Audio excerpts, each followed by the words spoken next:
1 Coríntios, capítulo 9, versos de 15 a 27.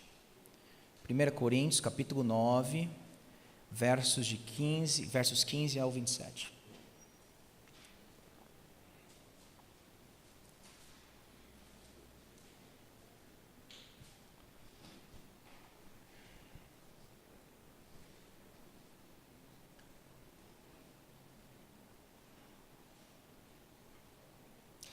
Eu, porém, não tenho feito uso de nenhuma destas coisas e não escrevo isso para que vocês assim se façam comigo.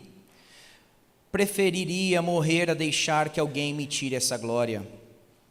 Se anuncio o Evangelho, não tenho de que me gloriar, pois sobre mim pesa essa obrigação. Porque ai de mim se não pregar o Evangelho. Se o faço de livre vontade, tenho recompensa, mas se o faço por obrigação, é porque uma responsabilidade me foi confiada. Nesse caso, qual é a minha recompensa? É que anunciando o Evangelho, eu o apresente de graça para não me valer do direito que ele me dá. Porque sendo livre de todos, fiz-me escravo de todos, a fim de ganhar o maior número possível. Para com os judeus, fiz-me como judeu, a fim de ganhar os judeus. Para os que vivem sob o regime da lei, como se eu mesmo assim vivesse, para ganhar os que vivem debaixo da lei, embora eu não esteja debaixo da lei. Aos sem lei, como se eu mesmo fosse, não estando sem lei para com Deus, mas debaixo da lei de Cristo, para ganhar os que vivem fora do regime da lei. Fiz-me fraco para com os fracos, a fim de ganhar os fracos. Fiz-me tudo para com todos, a fim de, por todos os modos, salvar alguns. Tudo faço por causa do Evangelho, para ser também participante dele. Vocês não sabem que os que correm no estádio, todos na verdade correm, mas um só leva o prêmio. Corram de tal maneira que ganhem o prêmio. Todo atleta em tudo se domina. Aqueles para alcançar uma coroa corruptível, nós, porém, a incorruptível. Assim corro também eu, não sem meta. Assim luto, não como desferindo golpes no ar, mas esmurro o meu corpo e o reduzo à escravidão, para que, tendo pregado a outros, não venha eu mesmo a ser desqualificado. No século XIX, um cristão protestante inglês chamado Hudson Taylor decidiu sair da Inglaterra e fazer missões na China. Ele viveu na China por 51 anos. Hudson Taylor e, consequentemente, as organizações ou a organização que ele criou, conhecida hoje como Overseas Missionary Fellowship, teve um impacto profundo na China. Milhares de pessoas foram salvas, dezenas de escolas foram abertas, centenas de missionários foram enviados para aquela nação. Dificilmente a história da China será contada sem a menção do nome de Hudson Taylor. Taylor era um homem dedicado, disciplinado e focado no seu objetivo. Enquanto ele vivia ainda na Inglaterra, ele passou a comer 500 gramas de maçã e um pão por dia somente, porque ele sabia das dificuldades que ele enfrentaria naquela terra estrangeira. Ele deixou o seu quarto, deixou o seu conforto e passou a morar no porão, se restringindo a todo o conforto que ele tinha ali no seu país. A organização missionária criada por Taylor foi atacada diversas vezes. Em 1900, um decreto vindo de Pequim ameaçou todos os estrangeiros e decretou a exterminação do cristianismo naquela nação. Foi então a história como nós conhecemos, o maior holocausto da história das missões protestantes. 135 missionários mortos e 53 filhos de missionários foram brutalmente assassinados. Em 1950, com o regime comunista governando aquele país, a organização missionária de Taylor teve que deixar o país. Mas como Tertuliano disse, o sangue dos mártires é a semente da igreja. Essa organização não parou de crescer. Enviaram mais de 6.000 missionários à China. Conquistaram e evangelizaram praticamente todo o interior da China e até hoje tem um trabalho significativo em missões. Mas a despeito de tudo isso, talvez o que mais impacta o trabalho missionário de Hudson Taylor é que ele era um homem extremamente sensível à cultura chinesa. Diferente de todos os outros missionários que tinham chegado até então ali em Xangai, na China, Taylor começou a perceber algo que até então era uma inovação no trabalho missionário. Ele percebeu que se ele não se adaptasse à cultura local, a mensagem do evangelho estaria comprometida. Pessoas não ouviriam aqueles missionários ingleses de calça, camisa social, sapato. Eles não dariam crédito à mensagem deles, eles eram tão diferentes. O que Hudson Taylor então fez?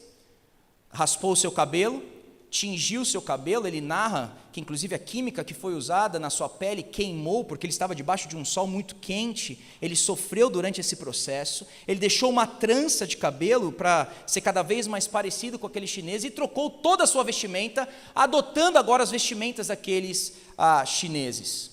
Foi muito ridicularizado pelos outros missionários que estavam ali fazendo missão, mas ele entendeu um princípio bíblico que Paulo nos ensina aqui, da adaptação, da necessidade da adaptação cultural, da flexibilidade que nós temos que ter para nós não sermos um impedimento ao evangelho.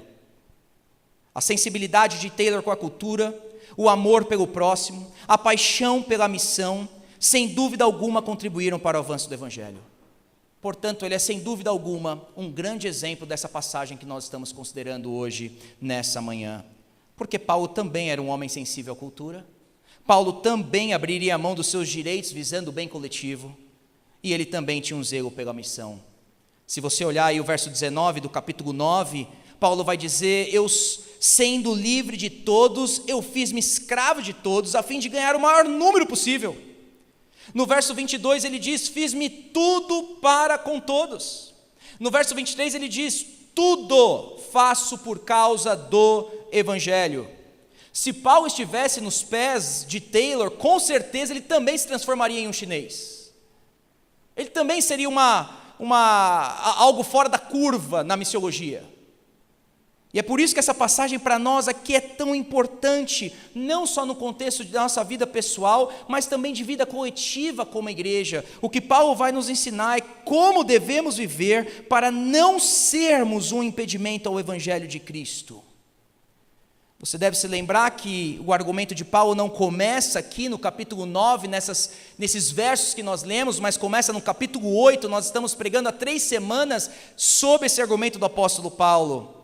Ele começa no verso 1, dizendo qual o tema que ele tem tratado, nas coisas que se referem, nas coisas que são sacrificadas aos ídolos. Em outras palavras, havia ali na igreja de Corinto uma tensão, como nós temos dito, alguns irmãos mais maduros, provavelmente os judeus, que não tinham vindo de um contexto pagão e idólatra, comeriam da carne que era oferecida na cidade, mesmo essa carne sendo oferecida a ídolos, eles não viam problema algum nisso, achavam que o ídolo não era nada, tinham um conhecimento que esses outros irmãos não tinham. Do outro lado, você tinha esses irmãos mais fracos, de consciência fraca, que na igreja de Corinto, vindo desse contexto pagão idólatra, achavam isso um absurdo. Como é que eu vou comer da carne sacrificada a ídolo? Eu sei muito bem o que se faziam dentro daquele templo, eu não posso comer essa carne.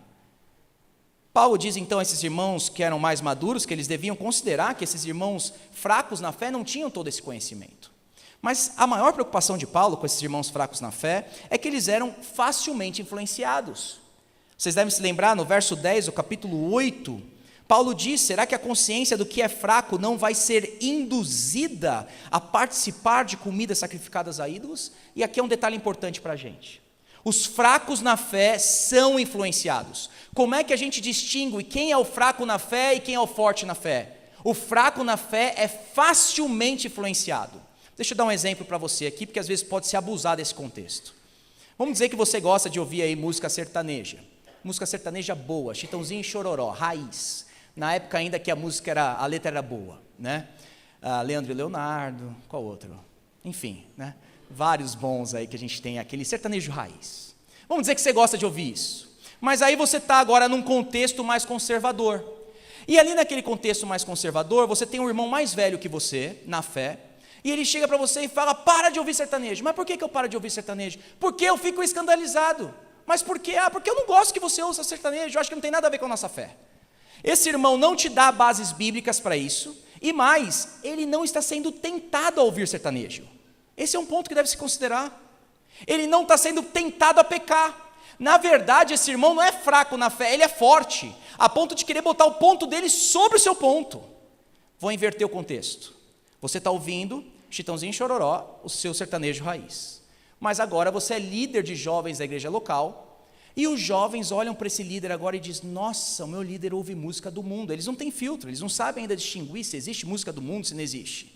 Se ele ouve música do mundo, eu também posso ouvir. Agora eles vão ouvir o sertanejo raiz. Mas se eles podem ouvir o sertanejo raiz, eles vão partir agora para o sertanejo universitário, esse que tem letras mais imorais. Aliás, é tudo sertanejo, eles não têm conhecimento. Mas se eles podem ouvir o sertanejo universitário e tem letra imoral, eles podem ouvir também o funk carioca. E eles começam a ouvir o funk carioca, e daqui a pouco os pais estão escandalizados. E se eles podem ouvir o funk carioca, eles também podem ir para o show do funk carioca e andar com aquela galerinha. Deu para entender a diferença? Ambos podem ficar escandalizados, mas somente um deles é facilmente influenciado. Esse é o fraco na fé. O meu ponto aqui é que nós não devemos dar ouvido a todo mundo que diz: para de fazer isso porque eu estou escandalizado. Nem sempre o irmão que está falando que está escandalizado, ele é fraco na fé. Às vezes ele é forte, ele quer botar o ponto sobre você. E Paulo está dizendo então, os fracos na fé são facilmente influenciados. Como é que ele concluiu o seu argumento? No verso 13 do capítulo 8, ele vai dizer: se a comida serve de escândalo ao meu irmão, nunca mais comerei carne, para que não venha então escandalizá-lo. Ok, então Paulo concluiu o pensamento dele, dizendo que ele abriria a mão dos seus direitos em favor do próximo. Mas aí eles levantariam uma objeção: Paulo, você está exigindo muito da gente, pedindo para a gente abrir mão dos nossos direitos e amar o próximo, mas simplesmente um exemplo aqui hipotético não nos basta. Você dizer para a gente que você abriria a mão de certos direitos não é o mesmo que dizer que você tem vivido assim. Então Paulo vai dizer: eu vou escrever o capítulo 9 para vocês. No capítulo 9 eu vou provar para vocês de como eu também tenho aberto mão de certos direitos. E nós vimos que o primeiro exemplo que Paulo usou foi em relação ao sustento ministerial, o sustento do pastor, o sustento do próprio apóstolo. Nos primeiros 14 versos, ele dá aí 5 razões, como eu preguei semana passada, de como o ministro do evangelho deve ser sustentado, e ele vai dizer que ele não fez então o uso desse direito. E dos versos agora 15 ao 27, ele vai então dizer do porquê que ele abre mão desses direitos. Agora, nós encerramos no verso 12, e eu queria pegar exatamente a partir daí. Olha comigo o verso 12 aí na sua Bíblia. A parte B dele, capítulo 9, verso 12, na parte B Paulo vai dizer: pelo contrário, suportamos tudo, ou seja, sofremos de tudo, para não criarmos qualquer obstáculo ao evangelho de Cristo. E a pergunta que eu encerrei semana passada era: por qual razão Paulo abriu mão do seu direito? E é crucial entendermos aqui o contexto e o pensamento de Paulo. Paulo não abriu mão, como eu disse, porque suas condições financeiras eram boas. Ele diz no capítulo 4 de 1 Coríntios: até a presente hora sofremos fome, sede e nudez, somos esbofeteados e não temos morada certa. Paulo não tinha uma situação estável, não é por isso que ele abriu mão. Ele não abriu mão porque a igreja de Corinto não tinha condições de sustentá-lo, a igreja de Corinto tinha fartura, como ele diz. Ele não abriu mão porque isso era um padrão de Paulo, ele sempre agiu assim. Nós sabemos que Paulo foi sustentado por outras igrejas e recebeu ofertas de outras igrejas. Qual a razão, portanto? Na parte B ele diz que ele não queria ser um obstáculo ao evangelho de Cristo. E agora eu pego a partir daí. Uma coisa que nós devemos nos atentar, gente, é que o que Paulo faz aqui é uma exceção comparada aos demais apóstolos. Você não tem um registro na Escritura que vai dizer que os demais apóstolos também escolheram esse caminho de Paulo.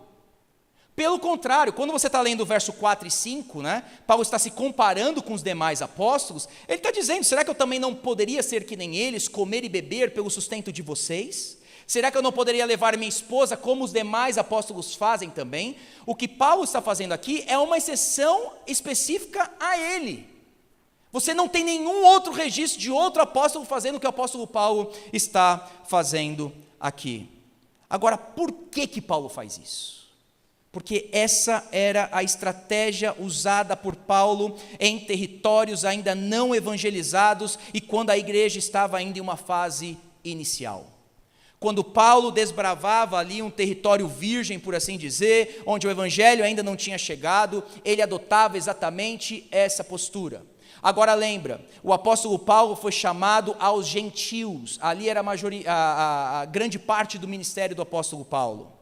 Os demais apóstolos, eles trabalharam mais com judeus, e faz sentido os demais apóstolos serem sustentados por aqueles judeus convertidos, porque os judeus tinham a lei do Antigo Testamento e lembrariam que os ministros têm que ser sustentados pela igreja. Já os gentios, o contexto era outro. Os filósofos da época ali abusariam nesse sentido, se eles fossem dar uma aula, um discurso, cobrariam ali uma grande quantia de dinheiro, e Paulo também tem um contexto dos superapóstolos, dos falsos apóstolos na cidade de Corinto. Portanto, quando Paulo está desbravando o território, ele age dessa maneira. Ele sabe que se ele for simplesmente mais um pedindo dinheiro ali, isso vai envergonhar o evangelho, vai ser um obstáculo para o evangelho. Paulo fez isso em várias igrejas. Um exemplo que eu dou para vocês é na igreja de Tessalônica. Em 1 Tessalonicenses ele vai dizer que trabalhou dia e noite para não ser pesado a ninguém. Mais do que isso, ele diz que não comeu coisa alguma à custa de ninguém. Ele nem comia de graça, gente. Paulo não seria do tipo do pastor que vai terça-feira ou quarta-feira à tarde na casa da irmã, porque sabe que ali tem um bolinho e um cafezinho, a irmã vai dar para ele. Ele faz a visita, ele gosta de visitar. Paulo não, se a irmã fosse dar o bolinho, o cafezinho, Paulo vai falar, não de graça, eu pago. Por que Paulo agiria assim? Porque aquela igreja ainda estava em plantação, o contexto exigia que Paulo agisse dessa maneira, era o jeito mais sábio de Paulo ministrar a palavra. Agora, essa própria igreja de Tessalônica, que quando ele esteve com eles, ele não pegou nenhum sustento, mais tarde, quando Paulo saiu de lá, eles enviaram a oferta para Paulo e Paulo aceitou.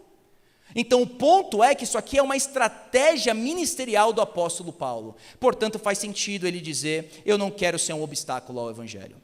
Vamos dizer então, que você sai aqui do Brasil, vai pregar o evangelho numa nação também, ainda que o evangelho não é propagado, difundido, e você chega lá e no primeiro mês você pregou, 10 pessoas se converteram. As 10 pessoas agora passam a caminhar com você, não faz sentido nenhum naquele primeiro mês você virar para elas e dizer, bom, muito bem, vocês agora se converteram, agora vocês têm também que me sustentar. Por que igreja local sustentam missionários? Exatamente para não cair nesse contexto. Porque se o missionário chegar lá pedindo dinheiro, é mais um charlatão que está no nosso meio. Não vamos ouvi-lo. Você prega o evangelho para alguém no seu trabalho, o cara se converte. Você creu em Jesus? Creu, se arrependeu? Se arrependeu. Meu irmão, agora você precisa começar a ser dizimista e ofertar na casa do Senhor. Ele não vai entender a razão e a motivação da sua missão e do seu evangelismo. É isso que o apóstolo Paulo está fazendo. Por isso que ele não queria o sustento dessa igreja. E aí nós vamos agora então para o verso 15. Olha aí comigo na sua Bíblia. Nos versos 15 ao 18, Paulo vai falar qual que era a sua glória, qual que era o seu orgulho perante esses irmãos. Veja no 15, ele vai dizer, não tenho feito uso de nenhuma dessas coisas, e não escrevo isso para que assim se faça comigo. Qual que seria a objeção desses irmãos em Corinto, após lerem aqueles primeiros 14 versos que nós consideramos semana passada? Paulo deixou bem claro que era a responsabilidade da igreja sustentar o ministro. Eles pensariam, pronto, Paulo preparou o terreno. Paulo fez aquela devocional sobre a oferta, agora ele vai vir pedir dinheiro. E Paulo está falando, não. Eu não escrevi isso para que assim se faça comigo. Infelizmente, nós temos visto esse cenário contrário acontecendo na história da igreja. Eu conheço alguns missionários, estive com eles, em que às vezes eles iam ali na cidade, batiam uma foto de algum trabalho social que eles fizeram, botavam no e-mail, às vezes acrescentavam histórias, mandavam para a igreja para falar da sua vida missionária, mas no final queriam dinheiro. Mas Paulo está falando, eu não ajo assim. Eu não estou escrevendo para vocês, preparando um terreno, comendo pela borda, para achar que agora eu vou fazer um apelo financeiro. Eu prefiro morrer, diz Paulo. Prefiro abrir mão do meu ministério e deixar que alguém me tire essa glória. Glória é uma palavrinha tão usada pelo apóstolo Paulo no Novo Testamento. 10 vezes ele usa essa palavra e uma vez o autor de Hebreus usa. Paulo gosta dessa palavra, mas normalmente ele usa num tom negativo, como ele falou aqui aos Coríntios, a fim de que ninguém se vanglorie ou se glorie na presença de Deus. Mas agora aqui Paulo dá um tom positivo a ela. E quando Paulo usa glória nesse tom positivo, é para contrariar as razões do nosso orgulho. Quais eram as glórias de Paulo que ele apresentou para a gente? A mensagem do Evangelho, a cruz de Cristo, os seus sofrimentos, e agora a glória de Paulo era abrir mão do seu sustento. Paulo está dizendo: aí está a minha alegria, nisso que eu me realizo, em pregar o Evangelho para vocês, mas abrir mão do meu sustento. Verso 16: se anuncio o Evangelho, não tenho de que me gloriar. Paulo está falando, a minha glória não é em pregar o Evangelho, não é isso. A minha glória é pregar o Evangelho de graça. Pois sobre mim, diz Paulo, pesa essa obrigação, porque ai de mim se não pregar o Evangelho. E aqui tem algumas coisas importantes que a gente deve perceber nesse verso 16. A primeira, veja que Paulo tem uma mensagem, o Evangelho. Olha aí o verso 16, por 2 vezes ele diz, se anuncio o Evangelho. Ai de mim se não pregar o Evangelho. A mensagem do apóstolo Paulo era o Evangelho. Paulo não pregava sobre a filosofia da sua época, sobre as descobertas mais recentes da humanidade. O seu foco não estava nas notícias do cotidiano, então extrair delas algum princípio moral. Não era uma mensagem de autoajuda, não era um tratamento psicológico ou um testemunho pessoal. A mensagem de Paulo era o Evangelho. E se nós perguntarmos o que é o Evangelho, ele responde para a gente em 1 Coríntios capítulo 15, verso 3, 4. Ele vai dizer, entreguei a vocês o que também recebi. Por que Paulo tinha que entregar o Evangelho? Porque foi somente isso que ele recebeu. Por que a igreja cristã deve permanecer no Evangelho? Porque a única mensagem distinta desse mundo é o Evangelho. Por que ministros do Evangelho e pregadores devem pregar o Evangelho? Porque é isso que nós recebemos. Nós não recebemos nada além disso, a não ser o Evangelho. Foi isso que eu recebi, diz Paulo. Qual é a mensagem? Cristo morreu pelos meus pecados, foi sepultado e ressuscitou ao 3º dia. Paulo tinha uma mensagem, isso que ele recebeu. E ele vai dizer que essa mensagem é o poder de Deus. Mas veja que no verso 16 ele vai dizer que sobre ele pesa essa obrigação. Ele era obrigado a pregar o Evangelho. Por que ele não poderia se gloriar nisso? Porque ele não foi voluntário. Ele não fez um curso para isso, ele não levantou a mão e falou, olha, eu quero me candidatar para pregar. Ele foi obrigado a isso. Como é que ele iria se gloriar naquilo que ele foi obrigado? Gálatas 1,15 diz que Deus o separou desde o ventre. Atos capítulo 9 diz que o Senhor Jesus apareceu ressurreto de maneira soberana na vida dele. E o Senhor disse a ele de que ele seria testemunha do que ele viu a respeito de Cristo. Filipenses 3,12 diz que ele foi conquistado por Cristo. Paulo é totalmente passivo no seu ministério. É uma obrigação. Por isso que ele vai dizer então, ai de mim se não pregar o Evangelho. O ai aqui, ele é bem forte, porque você deve se lembrar que toda vez que a Bíblia usa ai, é uma ação condenatória de Deus. Lembra Jesus falando aos fariseus? Ai, ai, ai. Os ais de Deus na Bíblia são sempre ações condenatórias, e Paulo está falando, eu seria condenado se eu não pregasse o Evangelho. É como se ele nos demonstrasse o exemplo de Jonas, dizendo, vocês não viram não o que aconteceu com ele? Quando Deus mandou ele ir para Nínive, ele pega um caminho totalmente oposto, a milhares de quilômetros de distância, sentido Tarsis. Deus teve que tratar com aquele homem, o jogou no mais profundo desespero, para que então ele obedecesse o Senhor. Ai de mim, diz Paulo, se eu não pregar o Evangelho. E ele vai concluir nos versos 17 e 18, essa questão da glória dele, dizendo, se eu faço de livre vontade, eu tenho recompensa, mas eu não tenho como ter recompensa. Mas se o faço por obrigação, que é o caso dele, é porque me é uma responsabilidade confiada. Verso 18, nesse caso, qual é a minha recompensa? Ou seja, qual é o meu pagamento? Ele vai dizer que a recompensa, a glória dele, a alegria dele, é que, anunciando o Evangelho, eu o apresente de graça, para não me valer do direito que ele dá. Veja, o Evangelho dá direito a Paulo, ele está dizendo isso.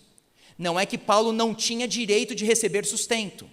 Ele está dizendo, o evangelho me dá direito, mas eu abro mão desse direito, porque a minha recompensa, diz Paulo, é apresentar o evangelho de graça a vocês. E aí considere todo o contexto que eu já introduzi essa mensagem do porquê ele está fazendo isso.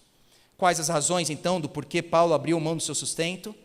Porque ele não queria que fosse um impedimento ao evangelho, porque a pregação a ele era uma obrigação, e porque essa era a glória no seu ministério.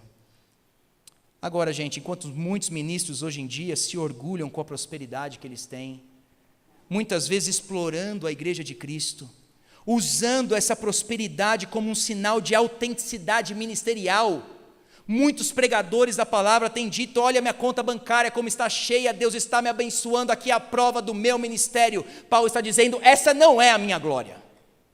A minha glória é extremamente ou totalmente oposta a essa glória. A minha glória é que eu prego o evangelho a vocês, de graça. E mesmo em necessidade, eu não sou um peso para vocês. Esse é o meu orgulho, essa é a minha glória. A glória de Paulo. Segundo ponto que nós temos aí, agora dos versos 19 a 23, dá só uma olhadinha na sua Bíblia para você visualizar, versos 19 a 23, Paulo trata agora a falar do estilo de vida dele. Por que Paulo agora vai dar essa guinada aí para o estilo de vida dele? É simples, porque Paulo vai mostrar que abrir mão do seu direito não era só no sustento financeiro. Paulo não agia assim simplesmente nessa área financeira, mas Paulo vai mostrar como isso fazia parte do seu estilo de vida, era o seu jeito de viver. Ele vai escolher dos versos 19 a 23 três grupos diferentes, vai falar dos judeus, dos gentios e dos fracos, e vai mostrar como ele sempre agiu assim. Em diversas áreas da vida dele, ele sempre abriu mão dos seus direitos em benefício do próprio. Olha aí o verso 19 como ele começa, sendo livre de todos. Claro, Paulo não tinha o patrão, a igreja de Corinto não estava pagando salário para ele, então Paulo pode dizer, olha, eu sou livre de todos vocês não mandam em mim, mas ele vai dizer, fiz-me escravo de todos. Escravo aí é uma palavrinha também muito forte no contexto em que ele está pregando. Os judeus se lembrariam da escravidão do Egito, se lembrariam da escravidão da Babilônia, os gentios ali provavelmente também teriam escravos, e saberiam que um escravo vive uma vida de servidão absoluta, uma vida totalmente restrita, e é exatamente isso que o Paulo está falando. Eu sou livre, vocês não são meus patrões, mas eu voluntariamente me fiz escravo de todos vocês. Por quê? Ele vai dizer, a fim de ganhar o maior número possível. Olha o zelo e a paixão de Paulo por almas. Olha como esse homem direcionava toda a sua vida para ganhar almas. 5 vezes em 4 versos ele diz ganhar. Verso 19, a fim de ganhar o maior número possível. Verso 20, a fim de ganhar os judeus. No final do verso 20, para ganhar os que vivem debaixo da lei. Verso 21, para ganhar os que vivem fora do regime da lei. Verso 22, a fim de ganhar os fracos. A vida de Paulo inteirinha era orientada para ganhar almas. E que exemplo nós temos aqui? Paulo é acusado nessa passagem de ser um camaleão social, de ser uma Maria vai com as outras. Paulo não tinha uma identidade própria, Paulo não tinha gostos pessoais, mas o que Paulo está nos ensinando é que a razão última da nossa existência não deveria ser os nossos direitos, mas sim o zelo em salvar vidas. Ganhar era importante para o apóstolo Paulo, não os seus direitos. Em Romanos capítulo 1, versos 14 e 16, ele diz que é devedor do evangelho a bárbaros e gregos. Ele diz que ele estaria pronto a anunciar o evangelho até aqueles que estavam em Roma. Ele diz que ele não se envergonharia do evangelho. No capítulo 9 de Romanos, ele diz que sente grande tristeza e incessante dor no seu coração por aqueles que estão perdidos. Você sente isso? No verso 3, ele diz que preferia ser amaldiçoado por Cristo, separado de Cristo, por amor dos seus irmãos. Por que essa urgência no coração de Paulo no evangelismo? Porque ele conhecia a doutrina da ira divina. Paulo é aquele que mais pregou no Novo Testamento sobre a ira divina. 1 Tessalonicenses 1,10, ele vai dizer que Cristo ressuscitou dos mortos, mas esse Jesus que ressuscitou nos livra do quê? Da ira vindoura. Romanos 2,5, esses que são teimosos, são impenitentes, estão acumulando para si mesmo ira. E há de chegar o dia da ira e da revelação do justo juízo de Deus. Paulo sabia que existiam, no tempo dele, milhões de pessoas debaixo da ira divina. Portanto, esse era o zelo e a paixão de Paulo. E é por isso que você que entrou aqui nessa manhã, visitante ou não, precisa crer em Cristo Jesus. Porque somente Cristo Jesus pode aplacar a ira divina sobre a sua vida. Quando Cristo Jesus foi esmagado pelo Pai naquela cruz do Calvário, Ele bebeu o cálice da ira até a última gota, para que eu e você não mais experimentemos a ira divina eternamente. A razão de que você precisa crer em Cristo Jesus nessa manhã e crer no Evangelho é para que você seja salvo da ira divina. Creia em Cristo Jesus. Esse era o zelo do apóstolo Paulo. Eu preciso ganhar pessoas. O que está em jogo aqui não é minha vida, não são os meus direitos. Eu preciso ganhar esse povo. Então ele vai dizer acerca do primeiro povo, os judeus, verso 20. Para com os judeus, eu fiz-me como judeu. E ele termina dizendo que não estava debaixo da lei. O que Paulo está dizendo aqui? Paulo sabia que a lei não justificava o homem. Ele diz, eu não estou debaixo dessa lei. Eu não sou como os judeus que praticam a lei, achando que vão alcançar favor divino, achando que vão se tornar justos perante Deus. Eu não estou nessa esfera, eu não estou nessa categoria. Mas Paulo está dizendo, ao mesmo tempo, às vezes eu me torno parecido a eles. Os judeus tinham dias religiosos, comidas especiais, festas judaicas, cerimônias, rituais e tradições. E às vezes, mesmo Paulo sendo livre, ele cumpria com essas leis. E, gente, quando você entende esse verso 20, vai ajudar você a ler um pouquinho o livro de Atos.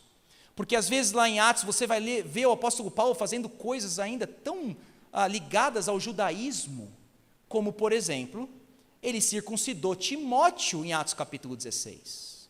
Por que ele circuncidou Timóteo lá em Atos capítulo 16? O texto vai dizer que Timóteo era filho de uma mãe judia, mas o pai dele era grego, ou seja, Timóteo vinha de um casamento misto. E os judeus olhariam para Timóteo falando, ele não é puro. Não vem pregar para a gente não, Timóteo, você não é sangue puro. Paulo então, pensando em ganhar os irmãos judeus, o que ele faz? Pega Timóteo e circuncida Timóteo. Agora, não é que Paulo estava cumprindo a lei para ser salvo, para ser justificado. Paulo ele se fez judeu naquela ocasião.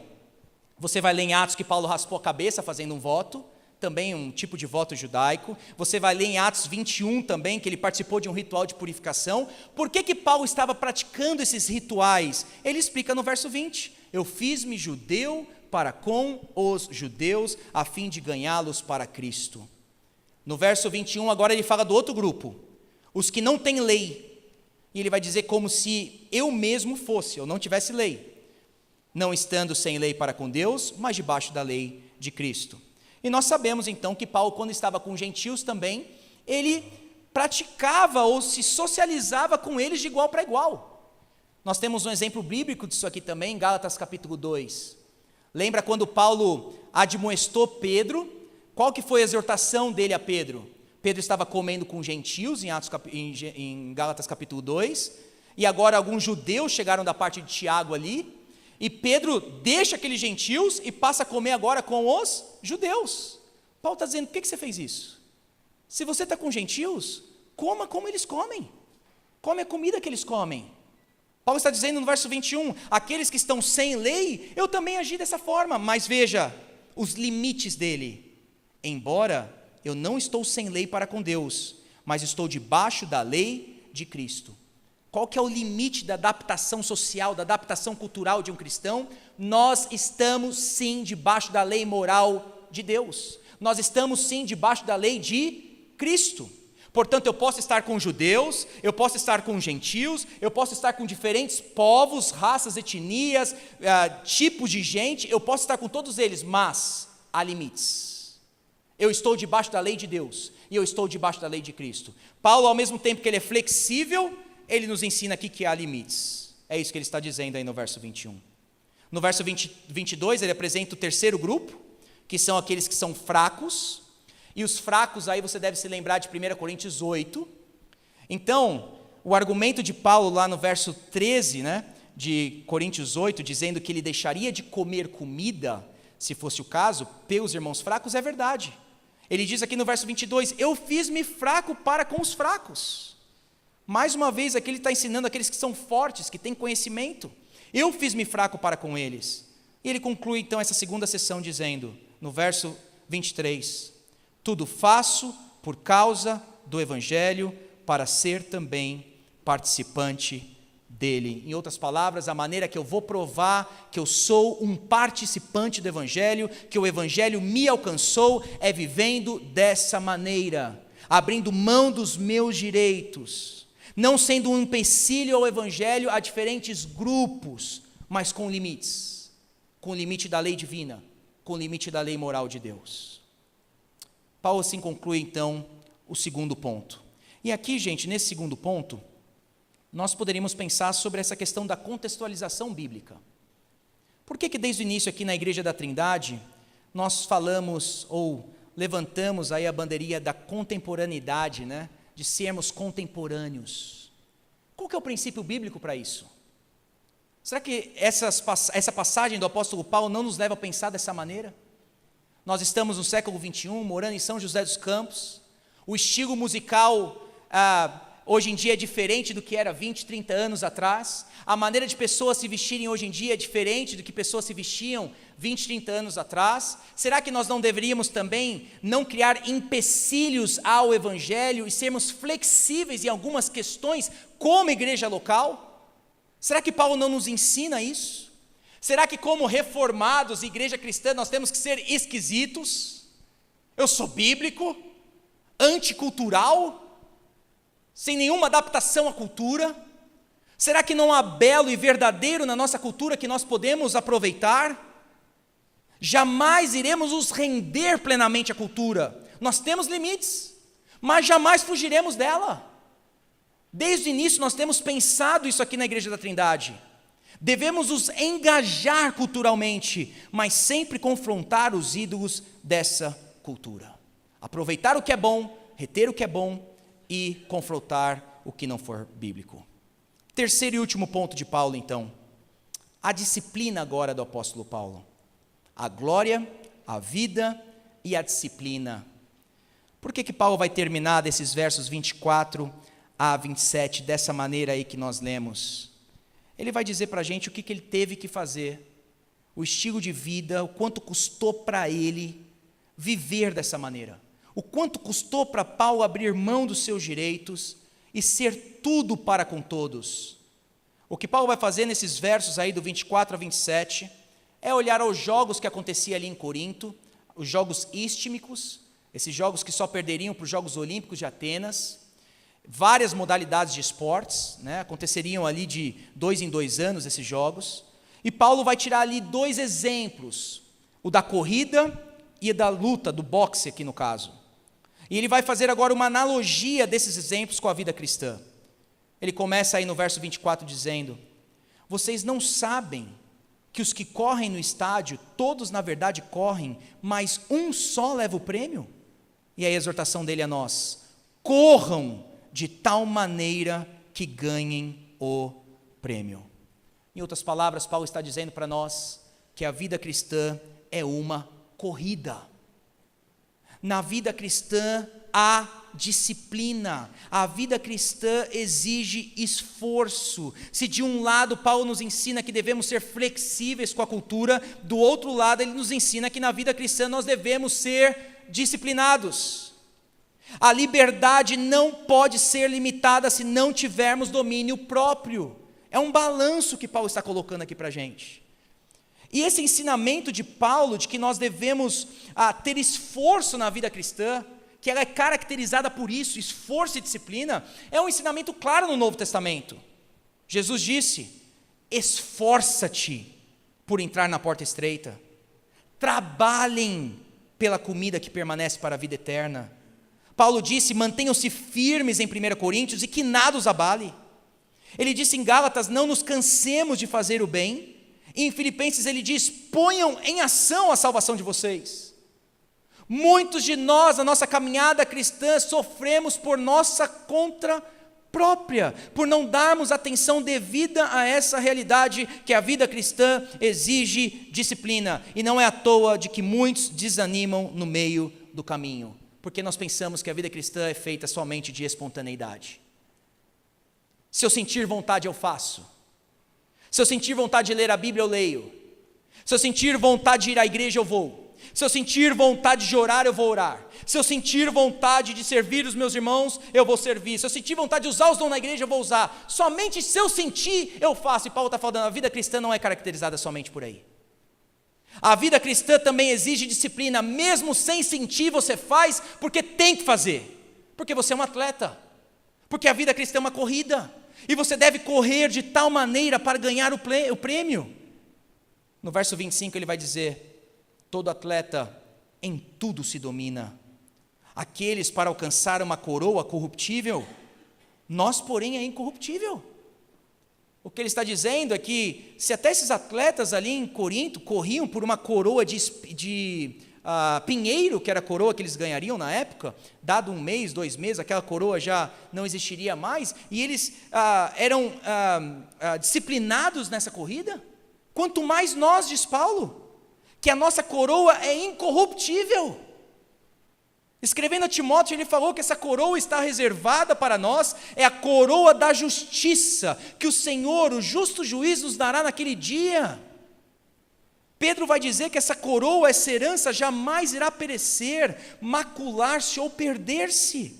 Essa herança está guardada para nós.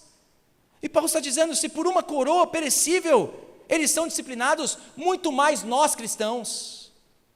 Não deveríamos nos dominar em tudo, disciplinar em tudo, porque temos uma coroa incorruptível.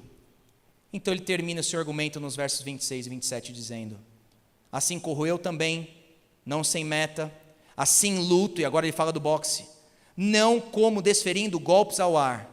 Verso 27, mas esmurro o meu corpo e o reduzo à escravidão, para que, tendo pregado a outros, não venha eu mesmo ser desqualificado. É chocante Paulo falar aqui que a nossa luta é contra o nosso próprio corpo, né? O corpo não é algo ruim em sua essência, é uma criação de Deus. E Deus vai ressuscitar nosso corpo no último dia, exatamente porque nossos corpos são importantes, mas ao mesmo tempo o nosso corpo é essa base de operação do nosso pecado. Muitas vezes nós damos muita liberdade ao nosso corpo. Pergunte ao seu corpo se ele tem prazer em carregar a cruz de Cristo. Pergunte ao seu corpo se ele está disposto a sofrer pacientemente. Pergunte ao seu corpo se ele quer restringir sua liberdade em benefício do irmão. É claro que ele não quer. O corpo clama e muitas vezes nós atendemos o seu pedido. Mas Paulo está falando, não é assim na vida cristã. Na vida cristã eu reduzo o meu corpo à escravidão. Ele não me domina, eu domino o meu corpo. Para que, Paulo, tudo isso? Para que, tendo pregado a outros, não venha eu mesmo a ser desqualificado. Paulo não está dizendo que você deve se esforçar e ter uma vida disciplinada, escravizar o seu corpo para alcançar a salvação. Não é isso que ele está dizendo, para que eu não seja desqualificado. O que ele está dizendo é que a nossa corrida e a nossa luta é a prova de que fomos salvos. É diferente. O que comprova a sua salvação, meu irmão e minha irmã, é a sua luta na vida cristã. É se isso aqui que Paulo está descrevendo é uma realidade na sua vida. Se você tem tornado o seu corpo, tem colocado, reduzido ele à escravidão, se você tem sido disciplinado, tem vencido ou tem passado por esses esforços na sua caminhada, somente um cristão verdadeiro experimenta essa verdadeira luta com o pecado. Somente ele tem a consciência dele. Portanto, Paulo conclui aqui para a gente, dizendo de como ele era capaz de abrir mão dos seus direitos, de ser tudo para com todos, a fim de ganhar alguns para Cristo. E como é que nós chegaremos lá? Se nossa vida cristã for disciplinada, se nossa luta for constante. Será que nós temos mais algum exemplo de alguém que subjugou o seu próprio corpo? Será que você consegue pensar mais em alguém, o grande exemplo, que também subjugou o seu próprio corpo? Você lembra do Getsemane? Pai, se possível, afasta de mim esse cálice. Contudo, não seja feita a minha vontade. Aí Lucas vai dizer, estando angustiado, ele orou ainda mais intensamente, e o seu suor era como gotas de sangue que caíam no chão. Antes de Cristo Jesus ser esmurrado pelos romanos, ele golpeou o seu próprio corpo, subjugou a sua vontade, a ponto dele sangrar em angústia por mim e por você. E ele sangrou até a última gota de sangue, porque ele nos amou até o fim. Após Jesus ter subjugado o seu corpo, ele foi esmagado numa cruz por mim e por você. E após ter vencido a corrida, após ter lutado contra o seu próprio corpo, ele foi recebido na glória. E na glória foi-lhe dada uma coroa que durará eternamente. Cristo Jesus conquistou a coroa por nós. Cristo Jesus completou a corrida por nós. Ele subjugou a si mesmo e a própria morte. Portanto, nessa manhã, nós podemos correr com fé e esperança de que nossa corrida não será em vão. Não porque nós somos capazes ou não iremos desanimar no caminho, mas porque nós temos a certeza de que o nosso corredor campeão, Jesus Cristo, nos aguarda para nos oferecer eterno descanso. Sejam fervorosos no espírito, nunca lhes falte o zelo, sirvam ao Senhor, fortaleçam as mãos vacilantes e os joelhos de vocês, e que Deus nos dê graça na nossa corrida. Amém e amém.